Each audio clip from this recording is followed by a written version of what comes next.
Welcome to Moonlit Scarecrow. This marks our 10th chilling tale, and we couldn't have done it without you. If you enjoy eerie, spine-tingling stories, make sure to like and subscribe to keep the darkness alive. Now, let's begin. I'd been driving for hours. The two-lane highway stretched endlessly ahead, swallowed by the night.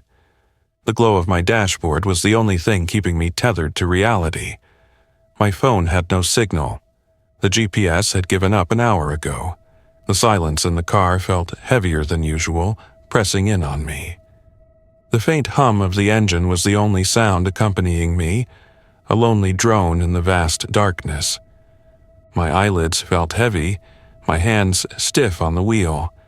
I told myself I'd stop at the next gas station, refuel, grab a snack, and stretch my legs before pushing through the final, increasingly urgent leg of the trip.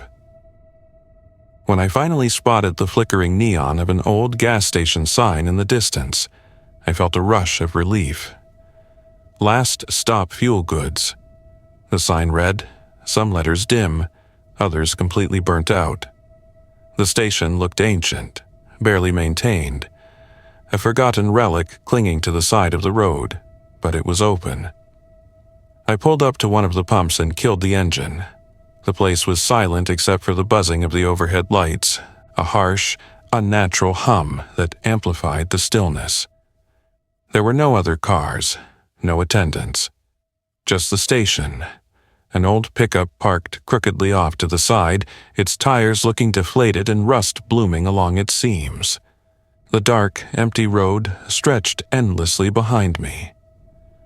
I hesitated before stepping out, a prickle of unease crawling up my spine. Something about the station felt profoundly off, the kind of quiet that made the hairs on my arms rise and the breath catch in my throat. The air was thick with the scent of gasoline and something else, something faintly metallic, like rust, with a subtle undertone that reminded me of stagnant water. The pump looked old, the kind that didn't have a card reader. I'd have to go inside. As I approached the entrance, I noticed the door was slightly ajar, swinging lazily with the almost imperceptible night breeze. A small tarnished bell jingled with a weak, mournful sound as I stepped inside. The store was dimly lit by a few bare bulbs, casting long, distorted shadows. Shelves were half-stocked with dusty snacks and faded road maps, coated in a thin layer of grime. A buzzing fridge in the corner hummed a little too loudly, its monotonous drone filling the silence. The air inside was oppressively warm, heavy with a cloying sweetness that made my stomach tighten. I wiped my sleeve across my forehead.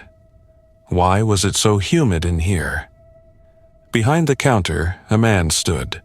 Tall, wiry, and unnaturally motionless, like a forgotten mannequin left standing there for hours, just waiting.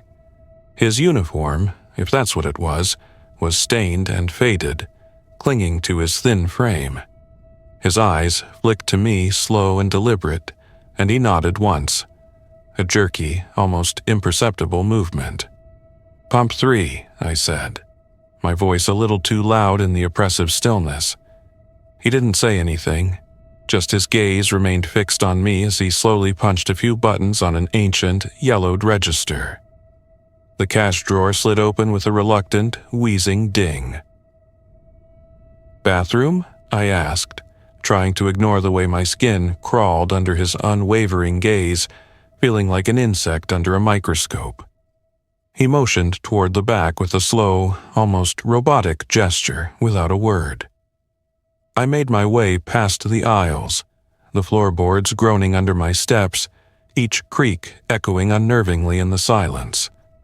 The restroom door was slightly open, just like the front entrance. I pushed it wider, flipping the light switch. The fluorescent bulb above flickered erratically, buzzed loudly, then settled into a dim, sickly yellow glow. The mirror above the sink was cracked in a spiderweb pattern, the edges lined with something dark and crusty, like dried coffee mixed with something else I didn't want to contemplate. The air smelled damp and heavy, thick with that same cloying sweetness. A single stall stood in the corner, the wooden door shut. Something deep inside me screamed not to check it. But I did. The stall was empty, except for a wallet. It sat on the closed toilet seat, open like a discarded husk. Inside, an ID, a man's face, mid-40s. His expression in the photo was unsettling, his eyes wide and staring, as if caught in a moment of intense fear. Faded and worn, the ID had a small peeling sticker in the corner depicting a cartoonish mountain range with the name Echo Canyon Hauling printed beneath it. But something was wrong. The photo looked off, like it had been subtly altered somehow, warped and stretched in a way that made his features seem alien.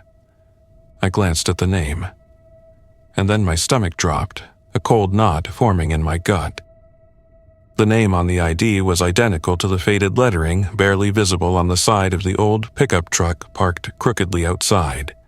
Echo Canyon Hauling.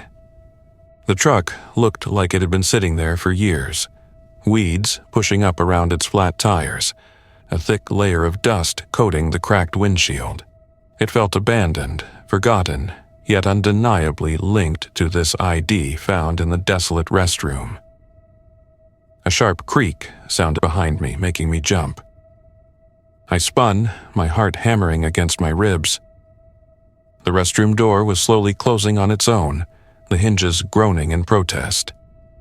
But just before it shut completely, I saw a reflection in the cracked mirror. Not mine. Someone behind me, just at the edge of my vision. I ran. I didn't think. I shoved the door open, sprinted past the counter.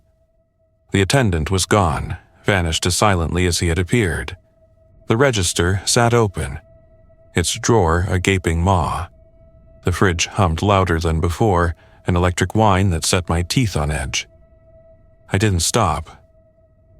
I reached my car, yanked the door open, fumbled with the keys, my hands shaking so violently I could barely grip them.